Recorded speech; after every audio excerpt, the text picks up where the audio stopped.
Olá, que satisfação tê-lo por aqui. Vamos dar início agora ao curso de Direito Tributário do TEC Concursos e eu sou o professor Cadu Carrilho, Direito Tributário completo.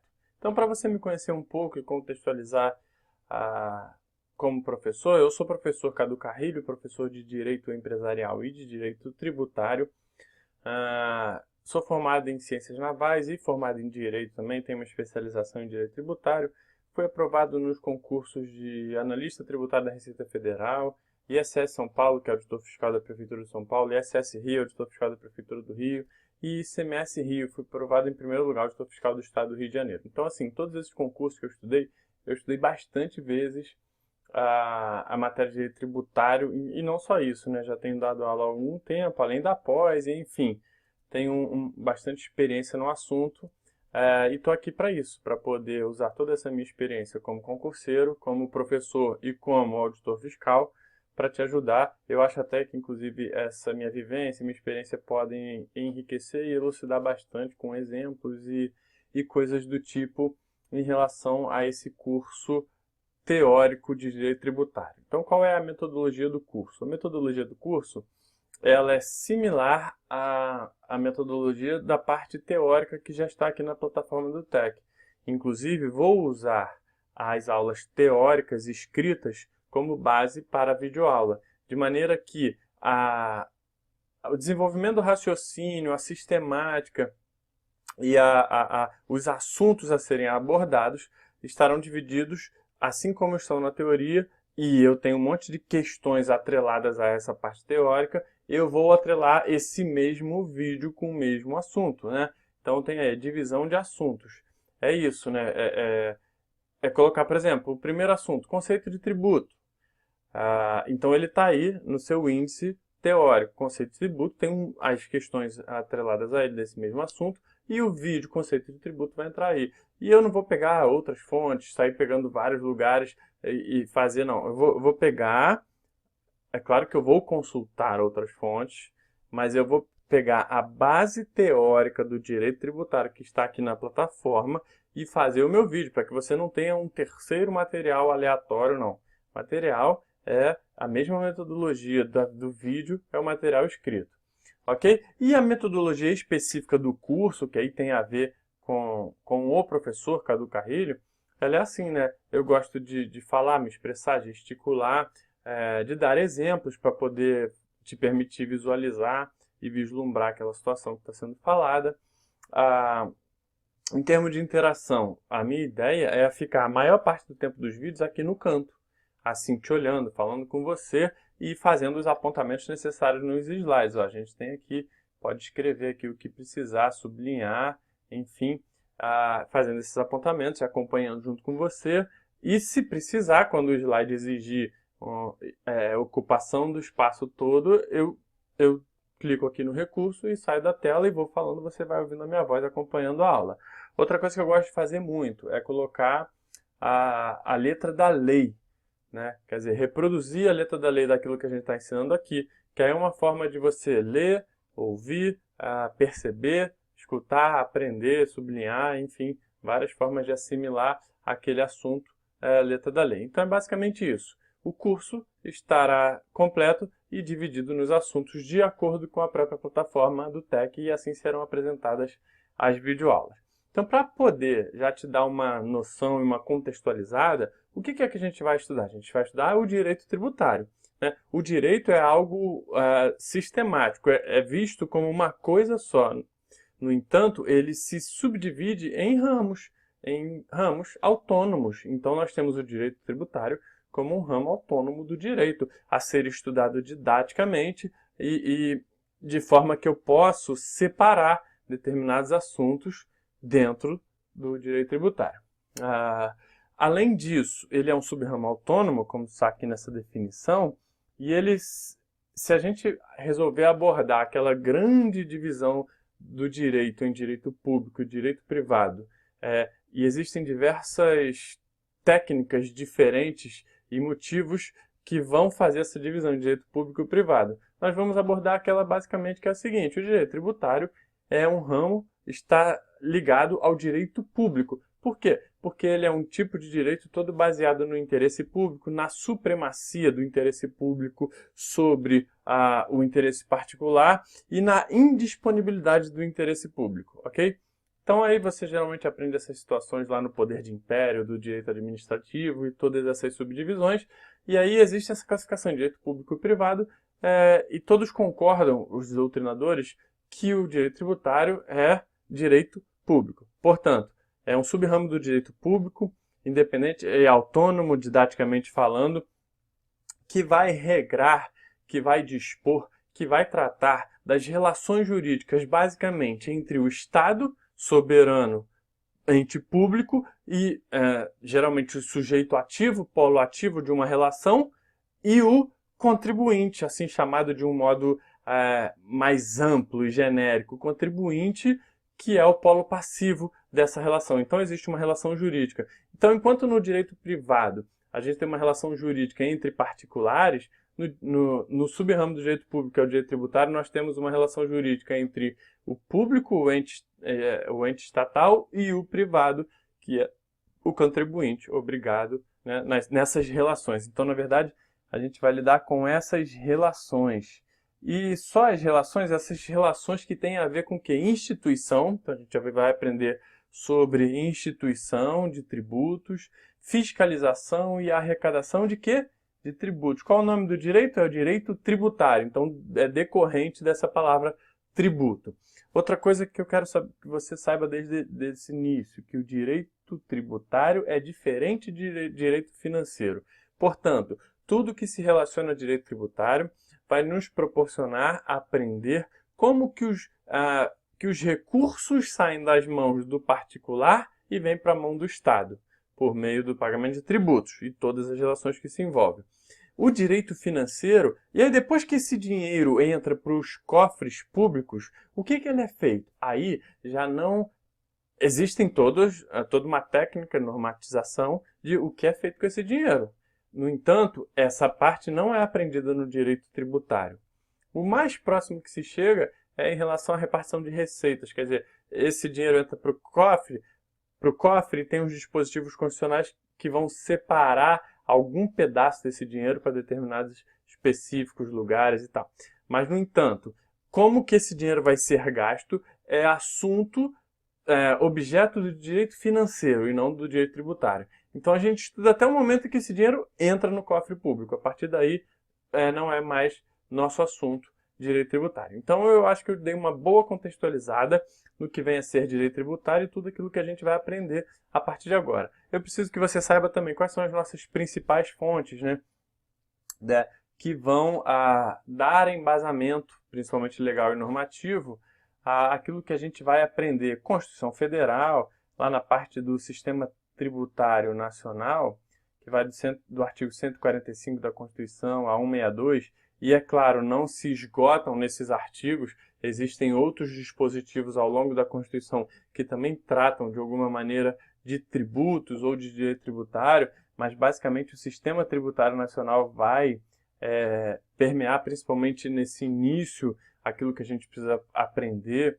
Depois, uma outra fonte também bastante recorrente, talvez uma das principais, a principal, em termos de quantidade, é exatamente o Código Tributário Nacional. E aí nós teremos também as legislações esparsas, as legislações tributárias dos entes federativos e todos, então deixa eu colocar aqui, legislações. E as legislações, né, que envolvem mais do que apenas a lei, a gente vai ver inclusive esse assunto dentro do direito tributário, o assunto legislação tributária. Então, assim, prepare-se para uma jornada grande, peculiar. Tem mais coisa aqui, ó, outras fontes muito importantes, né? Jurisprudência. E talvez, dentro dos direitos que a gente aprende aí, existe a gente consegue pegar uma parte do direito tributário e chamar apenas assim, ó, direito tributário nos tribunais superiores. Então você dá pode ter um monte de aulas de assuntos só sobre os julgados nos tribunais superiores que envolvem direito tributário. Tem súmula vinculante, tem súmula sem ser vinculante, né, do STF, tem súmulas do STJ, tem julgados do STF e do STJ que não são súmulas, mas são recorrentemente cobrados nas provas. Enunciados e súmulas de outros tribunais sem ser STF e STJ são mais difíceis de serem objeto de concursos sem ser prova para juiz ou alguma coisa assim. Mas, de um modo geral, basicamente, essas serão as fontes do nosso conhecimento aqui, tendo como base principal as questões anteriores. Quer dizer, a gente está aqui num banco de questões imenso, e aí a gente vai aprender aquilo que precisa ser aprendido para acertar as questões. Ok? Beleza. Então, dito isso, vamos lá a essa jornada, agora sim, de direito tributário. Show! E o vídeo aí do assunto 1, que é conceito de tributo. Professor Cadu Carrilho. Então, cada um dos vídeos vai ter assim um tema, um assunto, e a gente adentra aí nesses assuntos. Então, a primeira coisa que eu queria que você soubesse é saber que existe uma diferença, uma classificação doutrinária que diferencia receita originária e receita derivada. Receita originária é aquela que é gerada com o próprio patrimônio daquela pessoa ou daquele ente, né? Então, quando o Estado obtém receita para os seus cofres públicos de maneira originária, é o Estado desenvolvendo o seu próprio patrimônio. Então, ele tem um bem, a União tem um bem e aluga aquele bem, aquele valor de aluguel vem para o cofre público, é uma receita originária. Quando explora, a União é dona de uma sociedade de economia mista, então a sociedade de economia mista obteve lucro, parte desse lucro vem para a União, é uma receita originária. É claro que os entes estatais só devem prestar serviços de atividade econômica diretamente nos termos do artigo 173 da Constituição Federal, quando previsto constitucionalmente, tá? Mas, em regra, é isso. No entanto, se você parasse para pensar, é óbvio que esses recursos de receitas originárias não seriam suficientes para manter o Estado nas suas necessidades financeiras que ele tem para gastar, com o tanto de gasto que existem, né, a serem feitos pelos entes públicos, União, Estado, Distrito Federal e os municípios, como pessoas de direito público precisam gastar, pagar seus servidores, seus fornecedores, enfim, um monte de coisa. Então, existe um meio de ter recursos, muitos recursos nos cofres públicos, adentrando ao patrimônio do particular e trazendo esse patrimônio, essas receitas do particular para o ente público, e é, portanto, um tipo de receita derivada, ou seja, é o contrário de originária, é uma receita que deriva, vem de fora. Então, os tributos, o direito tributário, vai se valer, vai tratar das receitas derivadas. Tributos decorrem de receitas derivadas. Só para você entender um pouco melhor, um outro exemplo que o pessoal cita muito é espólio de guerra, né? Sei lá, se tivesse uma guerra entre dois países, conquistei lá aquele país e peguei todos aqueles bens daquele país, se trata de uma receita derivada também. Então é isso, o direito tributário vai versar sobre receita derivada. Tá, professor, vamos começar então. O que é tributo? Bom, onde eu acho a definição de tributo? Geralmente quando a gente tem um instituto, um conceito, a gente procura o que a doutrina tem falado sobre ele. Mas no caso do tributo, a gente encontra onde? A Constituição vai dizer onde eu vou encontrar, e aí eu vou lá nesse lugar que a Constituição disse e vou procurar lá. Então, olha só, na Constituição, no artigo 146, diz assim, cabe a lei complementar. Eu tenho diversos incisos, a gente vai ver com calma o artigo 146, mas aqui eu preciso que você saiba o seguinte, cabe a lei complementar o quê? Estabelecer normas gerais em matéria de legislação tributária. Então, a lei complementar que vai dizer, vai trazer as normas gerais de matéria tributária. Eu acho que você que já estudou direito constitucional sabe a diferença da importância entre uma lei complementar e a lei ordinária. Os casos de lei complementar são aqueles que estão previstos na Constituição. Quando a Constituição diz que tem que ser lei complementar, é lei complementar. Então, norma geral em matéria de legislação tributária, lei complementar. E, além disso, né, temos o inciso, a linha A que diz, definir tributos. Então, a Constituição diz, onde que eu vou encontrar a definição de tributo? Não é doutrinador tal, não é em tal lugar. É no lugar que tratar sobre normas gerais de legislação tributária, sendo uma lei complementar. Ok. Então, onde eu vou encontrar isso? O Código Tributário Nacional. Ah, legal, professor. Então, o Código Tributário Nacional é essa norma geral em matéria de legislação tributária? Sim, os chamados CTN. A partir de agora eu não vou ficar mais falando Código Tributário Nacional, não. Vou falar CTN. O CTN é a Lei 5172 de 1966, ok? Ok. Ela foi feita, à época, formalmente, como uma lei ordinária. Ela não se submeteu ao rito da lei complementar, ao quórum necessário de aprovação da lei complementar, e, no entanto, ela foi recepcionada pela Constituição de 67 e de 88 como lei complementar. Por quê? Porque a Constituição exigiu que o conteúdo do CTN tem que ser por lei complementar. E aí, dentro da normativa jurídica do direito brasileiro, ele foi recepcionado como lei complementar. Portanto, a gente pode afirmar, se cair na prova, você tem que saber que ela é formalmente uma lei ordinária. Por quê? Porque na forma que ela foi feita como uma lei ordinária. Mas ela tem conteúdo de lei complementar. Conteúdo de lei complementar.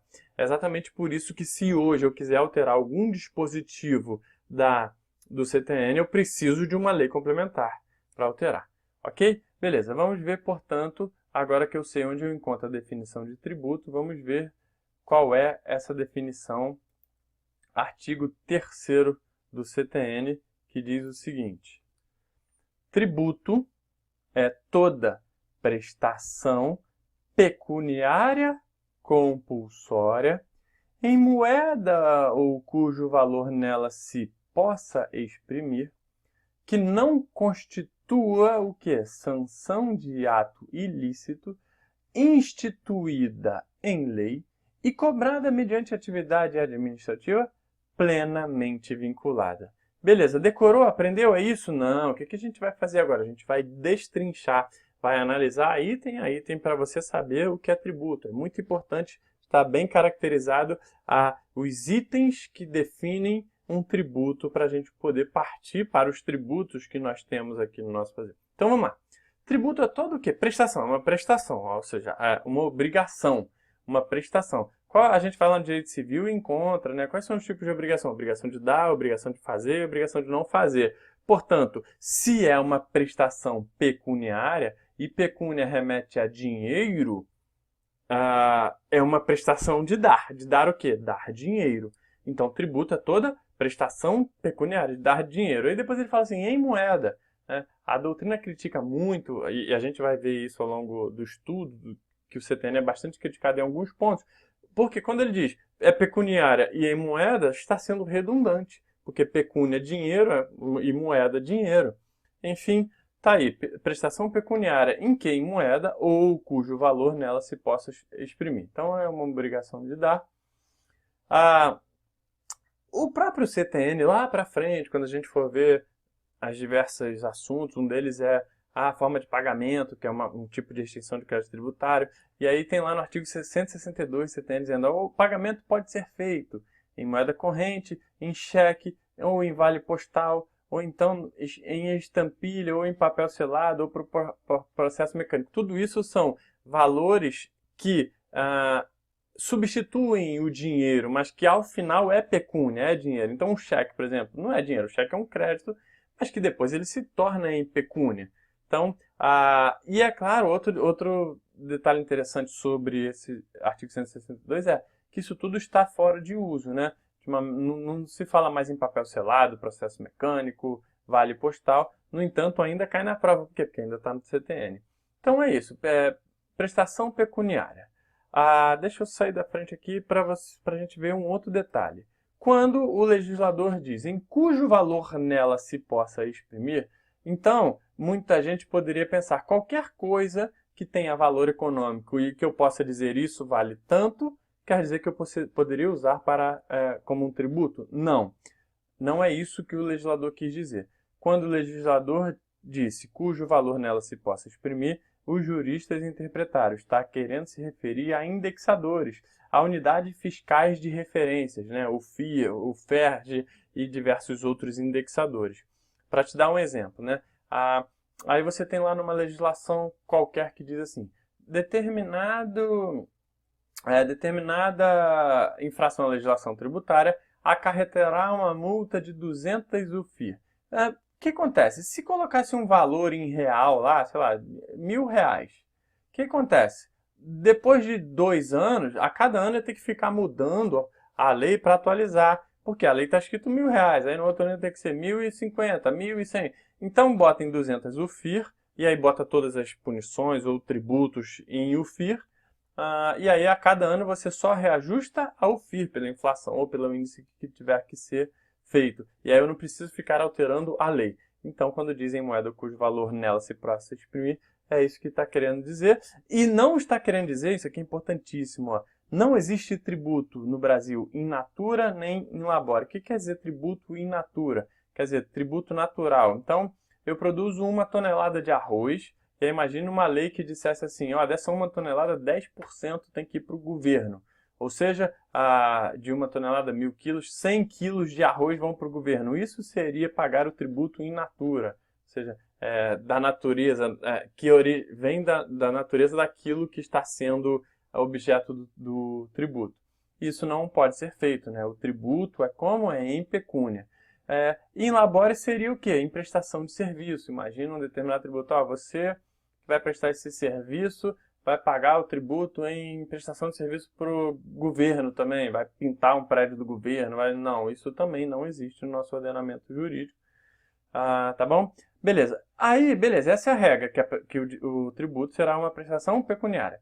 Existe um caso de exceção previsto no próprio CTN e, portanto, você já tenha esse conhecimento que os casos que são exceção têm que estar previstos aqui no próprio CTN, que permite a chamada dação em pagamento de bens imóveis. Então, eu tenho lá no artigo 156 do CTN, no inciso 11, artigo 156 é que ele trata das modalidades de extinção do crédito tributário. Uma delas é o crédito tributário pode ser extinto por dação em pagamento em bens imóveis, ou seja, ao invés de dar o que eu preciso dar em dívida em pecúnia, eu vou dar com um determinado bem imóvel que eu tenho.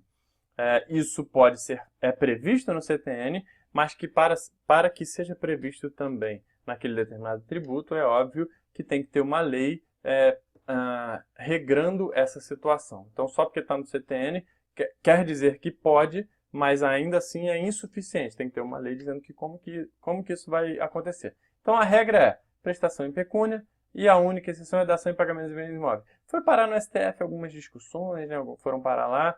Uma delas é a possibilidade de fazer dação em pagamentos em bens imóveis. Não, o STF disse que não, até porque isso feriria os princípios lá da licitação. Então, prestação pecuniária é isso. Bom, além disso, nessa subdivisão da definição de tributo, nós temos que é uma prestação compulsória. Quer dizer, enquanto num contrato eu tenho um acordo de vontades, eu tenho duas partes iguais se relacionando e fazendo aquilo que elas querem fazer, tem um contrato, é facultativo, é voluntário, no tributo não. O tributo ele é obrigatório, ele é compulsório, que é exatamente o contrário de contratual, facultativo e voluntário.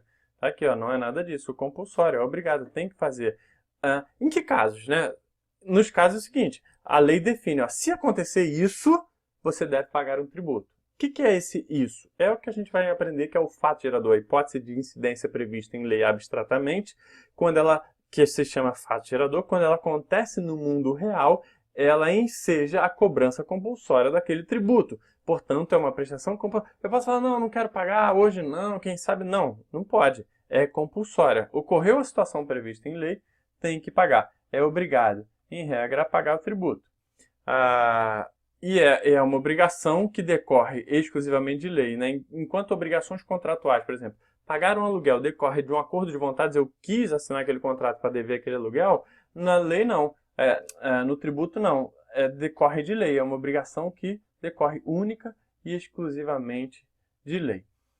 O tributo é receita derivada, a gente já falou sobre isso, a diferença entre receita originária e derivada, cobrada pelo Estado, o que? No uso do seu poder de império. Como eu disse, o Estado precisa aplicar o seu poder de império para angariar recursos para poder desenvolver as suas atividades com prerrogativas de direito público. Então, aí outro detalhe, ó. A lei é fonte direta e imediata da obrigação tributária, de maneira que seu nascimento independe da vontade ou do conhecimento do sujeito. Portanto, não depende da vontade, depende do que a lei obrigou, do que a lei falou. Então a diferença é essa: enquanto no contrato eu pago porque eu quis pagar, porque eu assinei uma determinada obrigação e me comprometi com ela, o tributo eu pago porque a lei me obriga compulsoriamente a pagar. Então o tributo é prestação pecuniária compulsória. Além disso, o tributo é o quê? Quer dizer, agora o tributo não é. O que ele não é? Não é sanção de ato ilícito. Então, é importantíssimo a gente saber que existe uma diferença entre tributo e multa, ou principalmente multa tributária. O multa tributária, apesar ela decorre de uma infração à legislação, tem o termo tributária, mas não se confunde com o tributo. Então, não se confunde tributo com penalidade. Então, quando eu tenho que pagar um IPTU de uma determinada propriedade, um bem imóvel, de uma casa que eu tenho, eu não estou sendo punido por aquilo. Eu estou fazendo aquilo porque a lei diz que eu tenho que pagar, estou manifestando uma certa riqueza, propriedade, estou pagando aquele IPTU. Assim serve IPVA, dentre outros. E não como uma forma de punição. É exatamente por isso que, dentre os diversos princípios que a gente vai aprender, tem o chamado princípio do não confisco. Quer dizer, eu não posso usar o tributo como maneira confiscatória. Se eu quero confiscar algum bem de alguém, eu tenho que usar como uma maneira punitiva. Então, não pode tributo com efeito confiscatório. Agora, se for determinada mercadoria, fruto de contrabando, e a lei diz que é para pegar e confiscar tudo, eu confisco. Mas isso é uma penalidade sendo aplicada e não um tributo sendo cobrado. Então, tem que saber que existe muito essa diferença, né? Até mesmo porque o tributo não pode ser confiscatório. Então, desde já você precisa saber que tributo é diferente de multa. Ok? Beleza. Deixa eu ver se eu estou esquecendo de falar alguma coisa. Sim, beleza. Tem outro detalhe que é o seguinte, é o chamado do princípio da pecúnia não olet. O que quer dizer isso? Pecúnia não olet é dinheiro não cheira. Tem lá a historinha do imperador romano andando pelas ruas da cidade de Roma e o seu filho pequeno pergunta: essas latrinas aí que são usadas pela população, são cobrados tributos por elas? Você quer usá-las, você tem que pagar? Sim, são. Mas que cheiram mal, né? Aí o imperador pega lá uma moeda com a cara dele lá de imperador, dá para o filho cheirar e fala assim: cheira aí. Cheirou. Viu? A pecúnia não tem cheiro, quer dizer, o dinheiro não tem cheiro, então não estou nem aí para a latrina. O que isso quer dizer? Onde que se aplica o princípio da pecúnia non olet? De que o tributo, aí a sua exigência, ela ocorre em função de um ato ilícito, de um ato que está previsto em lei, que acontecendo eu cobro. No entanto, os atos ilícitos também podem ser e devem ser tributados a partir do momento que eles são feitos e ocorre o fato gerador. Então, por exemplo, a venda de mercadorias ilícitas ou ilegais, de drogas ilícitas que não podem ser vendidas. Vendia mercadoria, sei lá, e o traficante obteve um lucro daquela venda, auferiu renda. Se ele auferiu renda, ele tem que pagar o chamado imposto de renda. E então, caberia sim a cobrança de imposto de renda por essa renda que ele auferiu. No entanto, ele vai ser preso, vai ter as diversas outras punições, como punição, como multa, como que tiver que ser cobrado, em função do ato ilícito praticado. Qual foi o ato lícito que enseja a cobrança do tributo? É auferir renda. Entendeu? A diferença do pecúnia non olet e a diferença entre tributo e multa, e o que cai muito em prova essa questão de que o examinador dá um exemplo de algo ilícito, de prática de uma contravenção, um crime, e que ainda assim eu posso cobrar o tributo se aquela contravenção, aquele crime, ensejar a prática de um fato gerador daquele tributo a ser cobrado. Então, esses conceitos todos aí dentro dessa parte de não constituição de ato ilícito são importantíssimos. E aí um quadrinho, né, que sempre exemplifica. Tributo não pode ser sanção por ato ilícito. Por quê? Porque ele visa a arrecadação e não a punição. Já a multa não, a multa é sanção de um ato ilícito com natureza punitiva, visa o quê? Coibir o ilícito. Então tá aí tudo que a gente tinha para falar sobre não constitui sanção de ato ilícito. O tributo é prestação instituída em lei, então é prestação pecuniária compulsória em moeda ou cujo valor nela se possa exprimir, não constitui sanção de ato ilícito e instituída em lei. Né? E aqui se aplica o princípio da legalidade tributária, ou seja, todo tributo tem que ser instituído por lei. Eu não posso ter um decreto, eu não posso ter uma resolução, eu não posso ter um acordo de vontade, não. Tributo decorre de lei. E o que acontece? Quando a gente observar os princípios, tem um deles que chama princípio da legalidade tributária, e a gente vai aprender tudo isso. Então, criou tributo por lei. Qual tipo de lei? Ordinária, complementar, medida provisória, qualquer uma. Em regra, qual é a regra? A regra geral de criação de tributo é a lei ordinária. Vai ser criação de tributo por lei complementar nos casos em que a Constituição assim determinar. A Constituição fala determinado tributo só vai ser instituído por lei complementar. Aí sim. Agora, outros atos normativos com força de lei, como medida provisória delegada e lei delegada, também podem ser objetos de criação de tributo.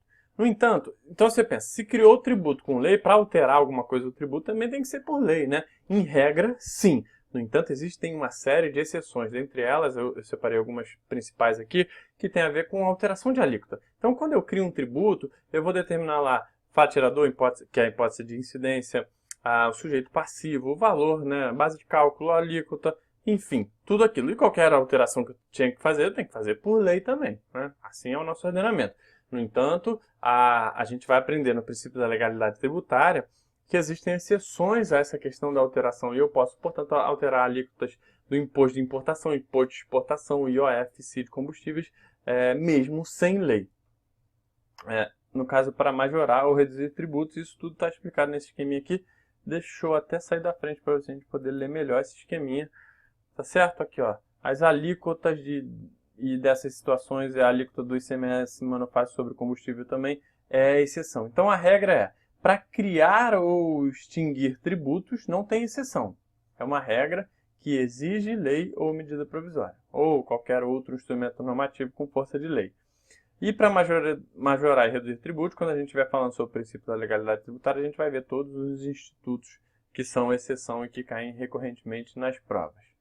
Tá bem? Então, tributo é instituído em lei, ainda dentro da definição daquilo que a gente está vendo.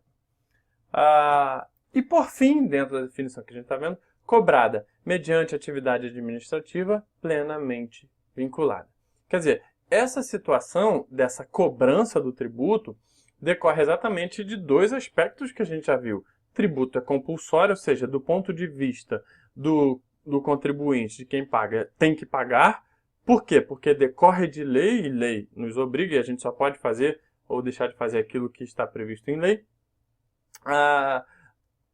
E agora, do ponto de vista de quem cobra, é o seguinte, quem cobra não tem discricionariedade. Não pode aplicar a conveniência e a oportunidade para cobrar. Se está escrito em lei que determinada situação em seja a cobrança do tributo, ele tem que cobrar. Se ele chegar lá para cobrar de uma pessoa, a pessoa fala, poxa, mas eu estou numa situação difícil, tenta me entender, e aí o cobrador, que no caso geralmente é o auditor fiscal, vai falar, realmente, tá chata a situação, né? Não vou te cobrar não, tá dispensado. Não, não pode fazer isso, porque é uma atividade administrativa, o quê? Plenamente vinculada, é o contrário de discricionária.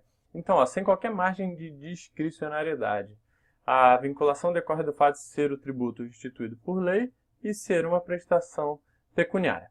Aí eu só queria chamar a atenção a mais dois detalhes desse termo vinculado e não vinculado, que é extremamente importante dentro do direito tributário. São três observações, mas a primeira é essa que a gente acabou de falar, né? Em relação à definição de tributo, ele é cobrado mediante atividade administrativa plenamente vinculada. Quem cobra tem que cobrar. Não tem opção de não cobrar, não se pode valer de discricionariedade. E as outras duas situações que são essas aí. Ó. Observação 2. Esse termo vinculado ou vinculada está relacionado à hipótese de incidência. Sim, existe uma classificação dos tributos que classificam os tributos em vinculados ou não vinculados. É fácil de entender, quer dizer, quando um tributo existe uma vinculação entre o fato gerador como uma contraprestação estatal ao contribuinte que está pagando, trata-se de um tributo vinculado. E os principais exemplos são taxas e contribuições de melhoria. Ou seja, que a gente vai ver, né, detalhadamente cada um desses tributos. Então, taxa é um tipo de tributo que tem a ver com o serviço público prestado pelo ente estatal. Ou seja, o serviço público, o pagamento desse tributo está vinculado a uma atividade que o Estado está fazendo. Ele está prestando serviço, então estou pagando uma taxa. Contribuição de melhoria é a mesma coisa, obra pública que decorre valorização imobiliária, então o Estado fez alguma coisa e eu estou pagando alguma coisa por aquilo que ele fez. Portanto, em relação à hipótese de incidência, a taxa e a contribuição de melhoria são tributos vinculados, ou seja, vinculados aqui a uma atividade estatal. Enquanto os tributos não vinculados são aqueles que não tem nada a ver uma coisa com a outra, não tem nada a ver eu estar pagando aquele tributo com uma atividade que o Estado presta. Por exemplo, os impostos, né? E o exemplo clássico que a gente fala aqui é o IPVA. Aí um monte de gente fala assim, né? Poxa, eu pago IPVA e a rua está esburacada. Quer dizer, não, está errado esse jeito de falar juridicamente. Por quê? Porque o imposto é um tipo de tributo não vinculado. Não está vinculado a nenhuma atividade estatal específica e direta. É claro que, a amplo senso, né, de uma maneira genérica e geral, o Estado está arrecadando os impostos para poder prestar para poder atender às demandas da população. No entanto, diretamente não há uma contraprestação estatal. Então, eu pago IPVA por quê? Porque a lei diz que quem é proprietário de um veículo automotor tem que pagar IPVA. E não porque eu quero que a rua esteja lisinha, sem buraco nenhum. Por quê? Porque não, os impostos são tributos não vinculados, ou seja, não vinculados a nenhuma atividade estatal específica como contrapartida ao pagamento daquele tributo, né, que é uma atividade estatal específica relativa ao contribuinte. Não há. Então, impostos são exemplos clássicos. A outra situação aí de atividade administrativa, a outra situação que trata dos termos vinculado e vinculada é a seguinte, ó, observação 3, relacionada à destinação específica do produto da arrecadação do tributo, ou seja, receita vinculada ou não vinculada. O que está querendo dizer isso aqui? Está querendo dizer o seguinte, quando eu tenho uma lei que institui, eu instituo esse tributo, e o que for arrecadado com esse tributo tem o destino certo, está vinculado a um lugar, a um fundo, a uma certa despesa, a um certo gasto já. Em regra, por exemplo, como tributos de receitas não vinculadas, nós temos os impostos. Por quê? Porque o IPVA, o IPTU, o ISS que são pagos, que são impostos pagos, eles geralmente vão para o cofre público, para o bolo, o grande bolo do orçamento público. Está lá. Eu tenho que gastar, portanto, o dinheiro do IPVA com rua? Não, o dinheiro do IPVA entra para o cofre público. Como vai ser gasto? Direito financeiro vai dizer. Mas não está, em regra, os impostos são não vinculados.